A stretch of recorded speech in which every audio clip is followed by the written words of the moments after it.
എല്ലാവർക്കും നമസ്കാരം. അപ്പോൾ ഇന്ന് നടന്ന LGS ക്വസ്റ്റ്യൻ പേപ്പർ നമ്മൾ മൂന്നാമത്തെ പാർട്ടാണ് അന്ന് അപ്ലോഡ് ചെയ്യുന്നത്. അപ്പോൾ ആദ്യത്തെ 2 പാർട്ടുകൾ കാണുക. ഇത് മൂന്നാമത്തെ പാർട്ടിൽ നമ്മൾ 72ാമത്തെ ചോദ്യം മുതൽ ബാക്കി ഫുൾ 100 ചോദ്യങ്ങളാണ് അനലൈസ് ചെയ്യുന്നത്.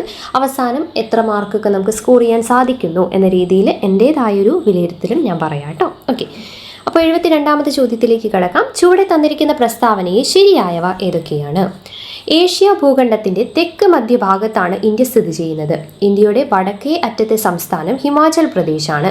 ഇന്ത്യയുടെ കിഴക്കേ അറ്റത്തെ സംസ്ഥാനം ഗുജറാത്താണ്. ഓക്കെ, ശരിയായവയാണ് ചോദിച്ചിട്ടുള്ളത്. ഇതിൽ ഏതൊക്കെയാണ് ശരിയായിട്ടുള്ളത് നോക്കിയേ. ഏഷ്യ ഭൂഖണ്ഡത്തിൻ്റെ തെക്ക് മധ്യഭാഗത്താണ് ഇന്ത്യ സ്ഥിതി ചെയ്യുന്നത്. ശരിയാണല്ലേ, NCERT-യിലൊക്കെ അങ്ങനെ തന്നെ പറയുന്നുണ്ട്. ദെൻ ഇന്ത്യയുടെ വടക്കേ അറ്റത്തെ സംസ്ഥാനം ഹിമാചൽ പ്രദേശാണ്, അതും ശരിയാണല്ലേ. കാരണം ലഡാക്കും കാശ്മീരും ഇപ്പം എന്താണ് കേന്ദ്രഭരണ പ്രദേശങ്ങളായി.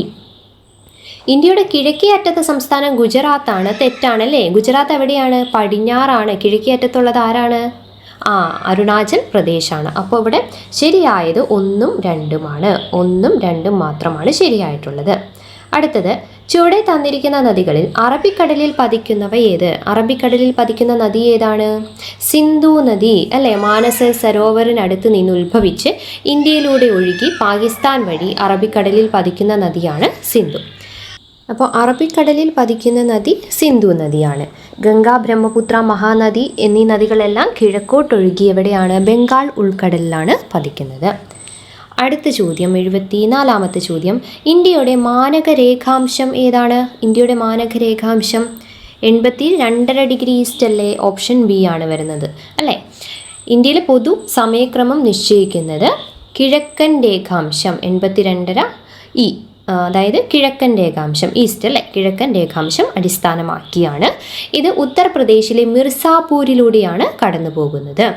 ഇപ്പോൾ ഗ്രീനിച്ച് സമയത്തേക്കാൾ 5.5 മണിക്കൂർ മുമ്പിലാണ് ഇന്ത്യൻ സമയം അല്ലേ. അതെ. അടുത്തത്, ഇതിൽ 8 ഡിഗ്രി 4 ഇതോ, അത് ഇന്ത്യയുടെ മുഖ്യഭൂമിയുടെ തെക്കേ അറ്റത്തെ അക്ഷാംശം. ഈ 68 ഡിഗ്രി 7 എന്ന് പറയുന്നതോ? അടുത്തത് 68 ഡിഗ്രി 7 ഏതാണ്? അത് പടിഞ്ഞാറേ അറ്റത്തെ രേഖാംശമാണ്. അടുത്ത ചോദ്യം, 1911 ഇന്ത്യയുടെ വ്യോമഗതാഗതം ആരംഭിച്ചത് എവിടെയാണ്? 1911 ഇന്ത്യയുടെ വ്യോമഗതാഗതം ആരംഭിച്ചത് എവിടെയാണ്? അലഹബാദ് മുതൽ നൈനി വരെയാണ് കേട്ടോ അല്ലേ. 1911 ഫെബ്രുവരി 18 ഹെൻറി പിക്വറ്റ് എന്ന പൈലറ്റ് ലോകത്തിലെ ആദ്യത്തെ ഔദ്യോഗിക തപാൽ വിമാനം എയർമെയിൽ എവിടെ നിന്ന്? അലഹബാദിൽ നിന്നും നൈനിലേക്ക് പറത്തുകയാണ് ഉണ്ടായത്. 1911 കേട്ടോ അത്. ലോകത്തിലെ തന്നെയും പിന്നെ ഇന്ത്യയിലെ ആദ്യത്തെ ഔദ്യോഗിക വ്യോമഗതാഗത സർവീസ് നടത്തിയതും എന്നുള്ളത് ഏത്? ഫ്രഞ്ച് പൈലറ്റാണ് കേട്ടോ ഈ ഹെൻറി പിക്വറ്റ് എന്ന് പറയുന്നത്. French pilot. ബാക്കി ഓപ്ഷൻസ് നോക്കി. മുംബൈ മുതൽ താനെ വരെ അതെന്തായിരുന്നു? ഇന്ത്യയിലെ ആദ്യത്തെ റെയിൽവേ സർവീസ് ആരംഭിച്ചതല്ലേ. 1853 മുംബൈ മുതൽ താനെ വരെയായിരുന്നു. ദെൻ കൊല്ലം മുതൽ കോട്ടപ്പുറം വരെ, അതിപ്പോൾ കോഴിക്കോട് എന്നുള്ളത് പഠിക്കണം കേട്ടോ. കേരളത്തിലെ ദേശീയ ജലപാത 3 സ്ഥിതി ചെയ്യുന്ന മേഖലയാണ് എന്നുള്ളതും ഓർത്തിരിക്കുക. 76ാമത്തെ ചോദ്യത്തിൽ നോക്കാം. ഇന്ത്യയിൽ ഏറ്റവും കൂടുതൽ വ്യാപിച്ചു കിടക്കുന്ന മണ്ണിനം ഏതാണ്? ഇന്ത്യയിൽ ഏറ്റവും കൂടുതലുള്ള മണ്ണിനം ഏതാണ്? എക്കൽ മണ്ണ് അല്ലേ. എക്കൽ മണ്ണാണ്. ഇന്ത്യയിലെ ആകെ ഭൂവിസ്തൃതിയുടെ ഏകദേശം 40% എക്കൽ മണ്ണ്, അലൂവിയൽ സോയിൽ എന്നറിയപ്പെടുന്നു അല്ലേ. സിന്ധു, ഗംഗ, ബ്രഹ്മപുത്ര നദീതടങ്ങളിലാണ് ഇത് പ്രധാനമായും കാണപ്പെടുന്നത്. അതുമാത്രമല്ല, കാർഷിക സമൃദ്ധിക്ക് ഏറ്റവും അനുയോജ്യമായ മണ്ണും ഏതാണ്? എക്കൽ മണ്ണാണ്. കറുത്ത മണ്ണ് എപ്പോഴാണ് നമ്മൾ യൂസ് ചെയ്യുന്നത്? പരുത്തി കൃഷിക്ക് അല്ലേ. പരുത്തി കൃഷിക്ക് ഏറ്റവും അനുയോജ്യമായ മണ്ണിനം ഏതാണ്? കറുത്ത മണ്ണാണ്. ദെൻ ചെങ്കൽ മണ്ണ്, ലാറ്ററേറ്റ് സോയിൽ എവിടെയാണ് കൂടുതൽ കാണപ്പെടുന്നത്? കേരളത്തിൽ, നമ്മുടെ കേരളത്തിലാണ്. അടുത്ത ചോദ്യം, ഇപ്പോഴത്തെ കേരള മുഖ്യമന്ത്രി ശ്രീ VD സതീശൻ മത്സരിച്ച നിയമസഭാ മണ്ഡലം ഏതാണ്? നിയമസഭാ മണ്ഡലം ഈ ക്വസ്റ്റ്യൻ 2 തവണ വന്നിട്ടുണ്ടായിരുന്നല്ലേ. ഏതാണ്? പറവൂരാണ്. Option B Paravur. എറണാകുളം ജില്ലയിലെ പറവൂരാണ് കേട്ടോ. പറവൂർ. ധർമ്മടം ആരുടേതാണ്? മുഖ്യമന്ത്രി ആയിരുന്ന പിണറായി വിജയൻ്റെ മണ്ഡലമായിരുന്നു. പ്രതിപക്ഷ നേതാവാണിപ്പോൾ. ഓക്കെ. അടുത്ത 78ാമത്തേത്, കേരളത്തിൻ്റെ ഇപ്പോഴത്തെ ആരോഗ്യ കുടുംബക്ഷേമ വകുപ്പ് മന്ത്രി ആരാണ്? ശ്രീ K മുരളീധരനാണ് കേട്ടോ. ആദ്യത്തെ മുരളീധരൻ പോയി മാർക്ക് ചെയ്യരുത്. ഏതാണ്? K മുരളീധരൻ. 2026 മെയ് മാസത്തിൽ അധികാരമേറ്റ UDF സർക്കാരിൽ കേരളത്തിൽ ഇപ്പോഴത്തെ ആരോഗ്യ കുടുംബക്ഷേമ വകുപ്പ് മന്ത്രി ആരാണ്? കെ മുരളീധരനാണ് കേട്ടോ. കെ മുരളീധരൻ വട്ടിയൂർക്കാവ് മണ്ഡലത്തിൽ നിന്നുള്ള നിയമസഭാ അംഗമാണ് അദ്ദേഹം. ഓക്കെ, അടുത്തത് മുഖ്യമന്ത്രി ശ്രീ വി ഡി സതീശൻ തെരഞ്ഞെടുപ്പിൽ പ്രതിനിധീകരിച്ച മണ്ഡലം താഴെ പറയുന്നവയിൽ ഏതാണ്? നമ്മൾ തൊട്ടു മുമ്പ് പറഞ്ഞതാണല്ലേ, ഏതാണ്? പറവൂരാണ്. 80ാമത്തെ ചോദ്യം, താഴെ പറയുന്നവയിൽ ഇടുക്കി ജില്ലയിൽ ഉൾപ്പെടാത്ത വെള്ളച്ചാട്ടങ്ങൾ ഏതെല്ലാം? ഉൾപ്പെടാത്തതാണ് ചോദിച്ചിട്ടുള്ളത്. 4 ഓപ്ഷൻസ് ഉണ്ട്, നോക്കി. മീൻവല്ലം, തുഷാരഗിരി, സീതാർകുണ്ട്, ചീയപ്പാറ, തൊമ്മൻകുത്ത്, തൂവാനം, പിന്നെ ഏതാണ്? വളഞ്ചാനം, ഞായങ്കോട്, അഞ്ചുരുളി, വാളറ, ലക്കം, ചിന്നക്കനാൽ. ഇതിൽ ഇടുക്കി ജില്ലയിൽ ഉൾപ്പെടാത്തതാണ് നമ്മളോട് ചോദിച്ചിട്ടുള്ളത്. ഏതാണ് ഉൾപ്പെടാത്തത്? Option A B. Option B ആണല്ലേ, ഒന്ന് മാത്രമാണ് വരുന്നത്. ഇതിൽ മീൻവല്ലം പാലക്കാട്, തുഷാരഗിരി കോഴിക്കോട്, സീതാർകുണ്ട് പാലക്കാട് അല്ലെ, ഇടുക്കി ജില്ലയിലല്ല സ്ഥിതി ചെയ്യുന്നത്. അടുത്തത് 81ാമത്തെ ചോദ്യം, താഴെ പറയുന്നവയിൽ 100 കിലോമീറ്ററിൽ കൂടുതൽ നീളമുള്ള നദികൾ ഏതെല്ലാം? 100 കിലോമീറ്ററിൽ കൂടുതൽ. കേരളത്തിലാകെ 44 നദികളാണുള്ളത്. അതിൽ 100 കിലോമീറ്ററിലധികം നീളമുള്ള 11 നദികളാണുള്ളത് അല്ലേ. അപ്പോൾ ഇത് നോക്കി, ഏതൊക്കെയാണ്? ഭാരതപ്പുഴ എത്രയാണ്? 209 കിലോമീറ്റർ. കടലുണ്ടിപ്പുഴ 130, വളപട്ടണം പുഴ 110, ചാലിയാർ 169 അല്ലേ, 69. അപ്പോൾ ഏതൊക്കെയാണ്? എല്ലാം ശരിയാണ്. എല്ലാത്തിനും 100 മീറ്ററിൽ കൂടുതൽ ദൂരമുണ്ട്, നീളമുണ്ട്. അടുത്ത ചോദ്യം, വളപട്ടണം എവിടെയാണ്? കണ്ണൂരാണ് കേട്ടോ, വളപട്ടണം പുഴ. പെരിയാർ 244 കിലോമീറ്റർ ആണ്. ചന്ദ്രഗിരി പുഴ 105 കിലോമീറ്റർ ആണ്. നമ്മളിതൊക്കെ MCQ സെക്ഷനിൽ പഠിച്ചതായിരുന്നു. അടുത്ത ചോദ്യത്തിലേക്ക് പോവാം. കേന്ദ്ര പ്രതിരോധ വകുപ്പ് മന്ത്രി സ്ഥാനം നിർവഹിച്ചിട്ടുള്ള മലയാളികൾ ആരെല്ലാമാണ്? കേന്ദ്ര പ്രതിരോധ വകുപ്പ് മന്ത്രി സ്ഥാനം നിർവഹിച്ചിട്ടുള്ള മലയാളികൾ ആരൊക്കെയാണിതിൽ?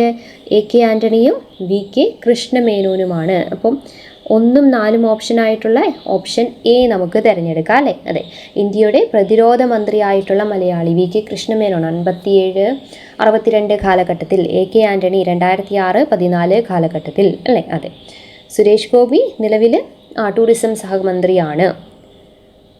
അടുത്ത ചോദ്യം, നാടുകാണിച്ചുരം ഏതെല്ലാം പ്രദേശങ്ങളെ തമ്മിൽ ബന്ധിപ്പിക്കുന്നു? നാടുകാണിച്ചുരം ഏതെല്ലാം പ്രദേശങ്ങളെ തമ്മിലാണ് ബന്ധിപ്പിക്കുന്നത്? ഏതാ വരുന്നത്? നിലമ്പൂർ ഗൂഡല്ലൂർ അല്ലേ. ഓപ്ഷൻ ബി നിലമ്പൂർ ഗൂഡല്ലൂർ ആണ്. മലപ്പുറം ജില്ലയിലെ നിലമ്പൂരിനെയും തമിഴ്നാട്ടിലെ നീലഗിരി ജില്ലയിലുള്ള ഗൂഡല്ലൂരിനെയും തമ്മിൽ ബന്ധിപ്പിക്കുന്നതാണ് നാടുകാണിച്ചുരം. മാനന്തവാടി മൈസൂർ പെരിയ ചുരം വഴി അല്ലേ. അടുത്ത ക്വസ്റ്റ്യൻ, കീലേരി കുഞ്ഞിക്കണ്ണൻ ഏതു മേഖലയുമായി ബന്ധപ്പെട്ടിരിക്കുന്നു? കീലേരി കുഞ്ഞിക്കണ്ണൻ സർക്കസ്. കേരള സർക്കസിൻ്റെ പിതാവ് എന്നറിയപ്പെടുന്നത് ആരാണ്? കീലേരി കുഞ്ഞിക്കണ്ണനാണ് കേട്ടോ. കീലേരി കുഞ്ഞിക്കണ്ണൻ. താഴെ പറയുന്നവയിൽ നിന്നും ദേശീയോദ്യാനങ്ങളുമായി ബന്ധപ്പെട്ട് ശരിയായ പ്രസ്താവനകൾ പരിശോധിക്കുക. ദേശീയോദ്യാനവുമായി റിലേറ്റ് ചെയ്ത് ശരിയായ പ്രസ്താവനയാണ് ചോദിച്ചിട്ടുള്ളത്. നോക്കിയേ, മതികെട്ടാഞ്ചോലയെ 2003 ദേശീയോദ്യാനമായി പ്രഖ്യാപിച്ചു. ബ്ലാക്ക് ബുൾബുൾ പക്ഷിയെ സൈലന്റ് വാലിയിൽ കാണാം. ട്രിഫോൺ ആനമുടി ചോലയിൽ കാണപ്പെടുന്നു. സൈലന്റ് വാലിയുടെ സംരക്ഷണം ഏറ്റെടുത്ത സംഘടനയാണ് കേരള ശാസ്ത്ര സാഹിത്യ പരിഷത്ത്. ഈ ക്വസ്റ്റ്യനിൽ നമുക്ക് പറയാം, ഓരോന്നോരോന്ന് പറയാം അല്ലേ. ആദ്യം, മതികെട്ടാൻ ചോലയെ 2003 നവംബറിലാണ് എന്തായത്? ദേശീയ ഉദ്യാനമായി പ്രഖ്യാപിച്ചത്. അത് ശരിയാണോ? അത് ശരിയാണ്. ബ്ലാക്ക് ബുൾബുൾ പക്ഷിയെ സൈലന്റ് വാലിയിൽ കാണാം. അതും ശരിയാണ്. ബ്ലാക്ക് ബുൾബുൾ ഉൾപ്പെടെയുള്ള അപൂർവ പക്ഷികളെ നമുക്ക് സൈലന്റ് വാലിയിൽ കാണാം. ദെൻ മൂന്നാമത്തത് നോക്കൂ, ട്രിഫോൺ. അത് ട്രീ ഫോൺ അതാണെന്ന് തോന്നുന്നു. അതായത് ഈ പശ്ചിമഘട്ടത്തിലെ ചോലവനങ്ങളിൽ, പ്രത്യേകിച്ച് മൂന്നാർ, ആനമുടി ചോല ദേശീയോദ്യാനം തുടങ്ങിയ ഉയർന്ന പ്രദേശങ്ങളിൽ കാണപ്പെടുന്ന ഒരു സസ്യവിഭാഗം, നമ്മുടെ മരപ്പായലൊക്കെ ഉണ്ടല്ലോ, അതിനെ ട്രീ ഫോൺ എന്നാണ് പറയുന്നത്. അതായിരിക്കും ക്വസ്റ്റ്യനിൽ ഉദ്ദേശിച്ചതെന്ന് തോന്നുന്നു. നമുക്കത് PSC ഫൈനൽ ആൻസർ കീ വരുമ്പോൾ എല്ലാ ക്വസ്റ്റ്യനും ഒന്നും കൂടി നോക്കണം കേട്ടോ. ഓക്കെ, അപ്പോൾ അത് എവിടെ കാണാൻ സാധിക്കും? ആനമുടി ചോലയിൽ അത് കാണാൻ സാധിക്കും. അങ്ങനെയാണെങ്കിൽ അതും കറക്റ്റാണ് കേട്ടോ. ട്രീ ഫോൺ കേട്ടോ, ട്രീ ഫോൺ എന്നാണ് പറയുന്നത്. ഇനി സൈലന്റ് വാലിയുടെ സംരക്ഷണം ഏറ്റെടുത്ത സംഘടനയാണ് കേരള ശാസ്ത്ര സാഹിത്യ പരീഷത്ത്. അത് ശരിയാണല്ലേ, നമ്മൾ കഴിഞ്ഞ ദിവസത്തെ MCQയിൽ പഠിച്ച കാര്യമാണ്. അപ്പം അങ്ങനെ വരുമ്പോൾ 4 പ്രസ്താവനകളും ശരിയാണ്. 1 2 3 4 പ്രസ്താവനകൾ ശരിയാണ്. ഓപ്ഷൻ ബി ആണ് വരുന്നത്. Option B. അടുത്ത ചോദ്യം, ആറ്റോമിക് എനർജി റെഗുലേറ്ററി ബോർഡിൻ്റെ ചെയർമാനായി പുതുതായി നിയമിക്കപ്പെട്ട മലയാളി ആരാണ്? ആറ്റോമിക് എനർജി റെഗുലേറ്ററി ബോർഡിൻ്റെ ചെയർമാൻ ആരാണ്? AK ബാലസുബ്രഹ്മണ്യൻ. AK ബാലസുബ്രഹ്മണ്യനാണ് കേട്ടോ. ശ്രീ AK ബാലസുബ്രഹ്മണ്യൻ. അടുത്ത ചോദ്യം, പൂർണ്ണമായും സൗരോർജ്ജത്തിൽ പ്രവർത്തിക്കുന്ന ആദ്യ വിമാനത്താവളം ഏതാണ്? ഏതാ? നമുക്ക് എല്ലാവർക്കും അറിയാം, കൊച്ചി ഇൻ്റർനാഷണൽ എയർപോർട്ടാണ് അല്ലേ. കൊച്ചി ഇൻ്റർനാഷണൽ എയർപോർട്ടാണ്. കുടുംബശ്രീ പദ്ധതി ഔദ്യോഗികമായി ആരംഭിച്ചത് എന്നാണ്? കുടുംബശ്രീ പദ്ധതി ഔദ്യോഗികമായി ആരംഭിച്ചതെന്നാണ്? 1998 മെയ് 17. 1998 മെയ് 17 മലപ്പുറത്ത് വച്ചാണ് കുടുംബശ്രീ പദ്ധതി ഔദ്യോഗികമായി ആരംഭിച്ചത്. 89ാമത്തെ ചോദ്യം, കടൽ തീരത്തിൻ്റെ നീളം ഏറ്റവും കുറവുള്ള കേരളത്തിലെ ജില്ല ഏതാണ്? കടൽ തീരത്തിൻ്റെ നീളം ഏറ്റവും കുറവുള്ള കേരളത്തിലെ ജില്ല ഏതാണ്? കൊല്ലം ജില്ലയാണ് കേട്ടോ. ഏറ്റവും കുറവ് കൊല്ലവും, ഏറ്റവും കൂടുതൽ ഏതാണ്? കൂടുതൽ കണ്ണൂർ ജില്ലയിലാണ് കേട്ടോ, കണ്ണൂർ ജില്ല.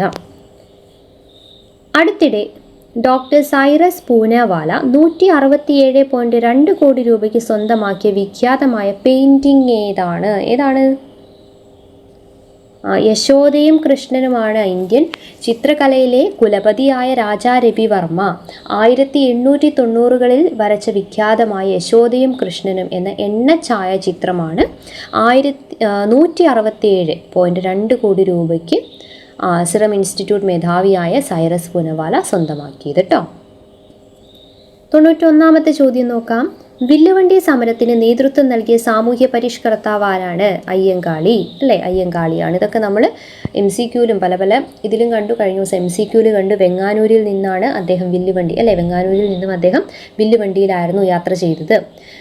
അങ്ങനെയുള്ള കാര്യങ്ങളൊക്കെ നമ്മൾ കണ്ടതാണ്. അപ്പോൾ 10th പ്രിലിംസിന് വേണ്ടി ജൂലൈ 18 10th പ്രിലിംസിന് വേണ്ടിയിട്ട് നമ്മൾ MCQ സെക്ഷൻസും അതോടൊപ്പം തന്നെ 2026 ക്വസ്റ്റ്യൻസ് മാത്രം വെച്ചുകൊണ്ടുള്ള PYQ സീരീസും ഇപ്പോൾ നടന്നുകൊണ്ടിരിക്കുകയാണ്. അപ്പോൾ നമ്മുടെ ചാനൽ ആദ്യമായിട്ട് സബ്സ്ക്രൈബ് ഉണ്ടെങ്കിൽ തീർച്ചയായും അതും കൂടി കാണാം കേട്ടോ. ഇനിയുള്ള LDC എക്സാമിനൊക്കെ വേണ്ടിയിട്ടൊക്കെ ആയാലും ചാനൽ സബ്സ്ക്രൈബ് ചെയ്യാത്തവരുണ്ടെങ്കിൽ സബ്സ്ക്രൈബ് ചെയ്യുക. ഓരോ പ്ലേലിസ്റ്റ് നോക്കിക്കഴിഞ്ഞാൽ നിങ്ങൾക്ക് മനസ്സിലാവും കേട്ടോ. ഏറ്റവും പുതിയ പ്ലേലിസ്റ്റായ LGSന് വേണ്ടിയിട്ടുള്ള 10th പ്രിലിംസിന് വേണ്ടിയിട്ടുള്ള പ്ലേലിസ്റ്റ് നിങ്ങൾ നോക്കുക കേട്ടോ. അതിൽ MCQ സെക്ഷനുണ്ട്, പിന്നെ നമ്മൾ PYQ സെക്ഷനുണ്ട്. അതുകൂടാതെ ഇത് കഴിഞ്ഞിട്ട് നമ്മുടെ ടോപ്പിക് വൈസ് ക്ലാസ്സുകളും തുടങ്ങുന്നതായിരിക്കും. ഓക്കെ, അടുത്ത ചോദ്യം, ശ്രീരംഗപട്ടണം സന്ധി ഒപ്പുവെച്ച വർഷം ഏത്? ശ്രീരംഗപട്ടണം സന്ധി ഒപ്പുവെച്ചത് എന്നാണ്? 1792 മാർച്ച് 18 അല്ലേ. 3ാം മൈസൂർ യുദ്ധം അവസാനിപ്പിച്ചുകൊണ്ട് ടിപ്പു സുൽത്താനും ബ്രിട്ടീഷുകാരും തമ്മിൽ ഒപ്പുവെച്ചതാണ് ട്രീറ്റി ഓഫ് ശ്രീരംഗപട്ടണം. അടുത്ത ചോദ്യം എന്താണ്? 93ാമത്തെ ചോദ്യം, തെക്കേ ഇന്ത്യയിൽ ആദ്യത്തെ കണ്ണാടി പ്രതിഷ്ഠ നടത്തിയ സാമൂഹ്യ പരിഷ്കർത്താവ് ആരാണ്? തെക്കേ ഇന്ത്യയിൽ എന്നെടുത്ത് ചോദിച്ചിട്ടുണ്ട്. അപ്പോൾ ആരാണ്? വൈകുണ്ഠസ്വാമിയാണല്ലേ. തെക്കേ ഇന്ത്യയിൽ ആരാണ്? വൈകുണ്ഠസ്വാമിയാണ്. 1840 കന്യാകുമാരി ജില്ലയിലെ സ്വാമിത്തോപ്പ് പതിയിലാണ് അദ്ദേഹം കണ്ണാടി പ്രതിഷ്ഠ നടത്തിയത്. ഇനി ഇതിൽ ശ്രീനാരായണ ഗുരുവായിട്ട് മാറിപ്പോരുത്. ശ്രീനാരായണ ഗുരു കണ്ണാടി പ്രതിഷ്ഠ നടത്തിയത് 1927 ആലപ്പുഴ ജില്ലയിലെ ചേർത്തല കളവുംകോടാണ് കേട്ടോ. കളവുംകോട് ഓർത്തിരിക്കുക കേട്ടോ. ഇത് നമ്മുടെ വൈകുണ്ഠസ്വാമികൾക്ക് ഏറെ വർഷങ്ങൾക്ക് ശേഷമാണ് ഗുരുദേവൻ ഈ പ്രതിഷ്ഠ നടത്തുന്നത്. അടുത്ത ചോദ്യം, താഴെ തന്നിരിക്കുന്ന പ്രസ്താവനകളിൽ ശരിയായത് ഏതെല്ലാം? വൈക്കം സത്യാഗ്രഹവുമായി ബന്ധപ്പെട്ട് കേളപ്പൻ വൈക്കത്ത് നിന്നും തിരുവനന്തപുരത്തേക്ക് സവർണജാഥ നടത്തി. ക്ഷേത്രപ്രവേശന വിളംബരത്തെ ആധുനിക കാലത്തെ മഹാത്ഭുതം എന്ന് ഗാന്ധിജി വിശേഷിപ്പിച്ചു. 1947-48 കാലഘട്ടത്തിലാണ് പാലിയം സത്യാഗ്രഹം നടന്നത്. ചരിത്രപ്രസിദ്ധമായ കുണ്ടറ വിളംബരം പുറപ്പെടുവിച്ചത് മാർത്താണ്ഡവർമ്മയാണ്. ശരിയായ പ്രസ്താവനയാണ് നമ്മളോട് ചോദിച്ചിട്ടുള്ളത്. ഏതൊക്കെയാണ്? 2ഉം 3ഉം ശരിയാണല്ലേ.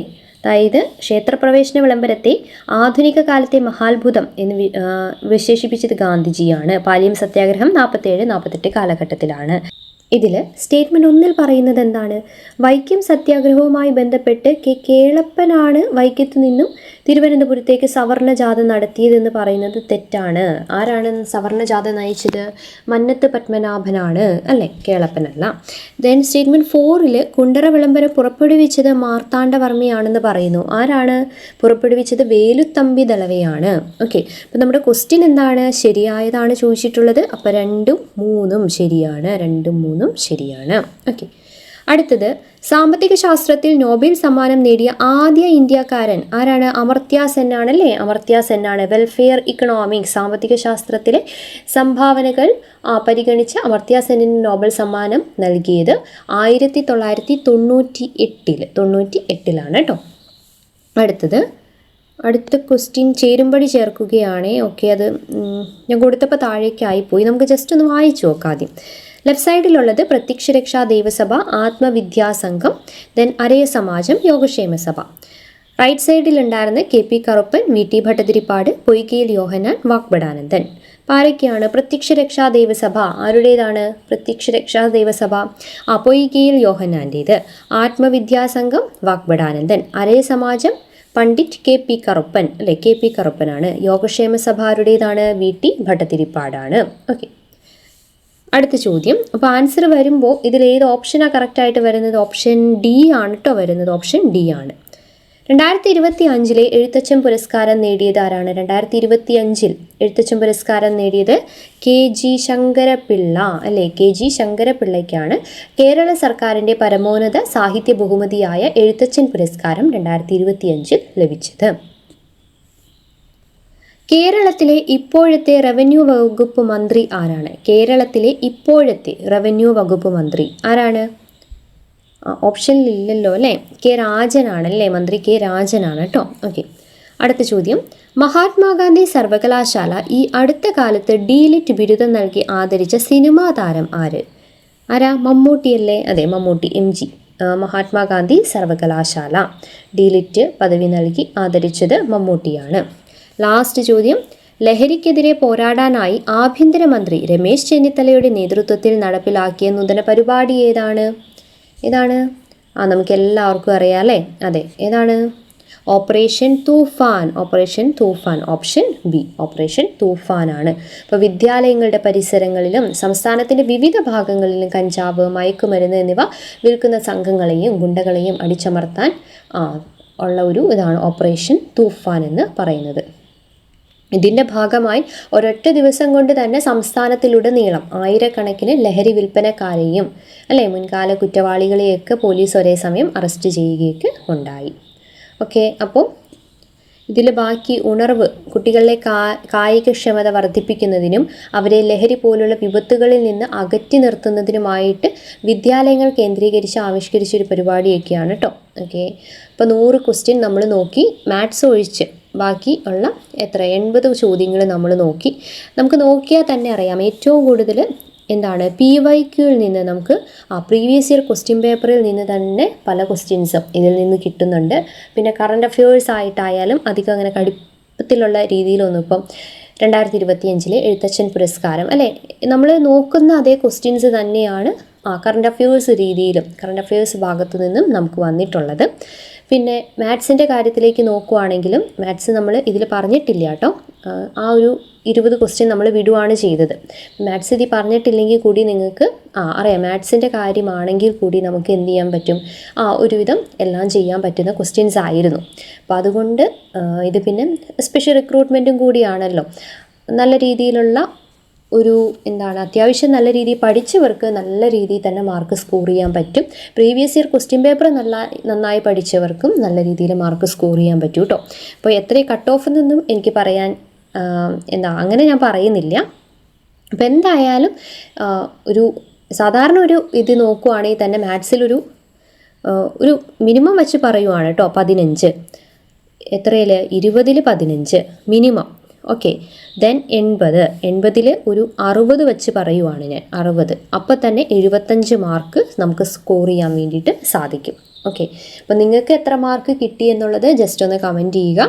ബാക്കി നമ്മുടെ PSCയുടെ ഫൈനൽ ആൻസർ കീ വരട്ടെ, അല്ലേ, നമുക്ക് നോക്കാം.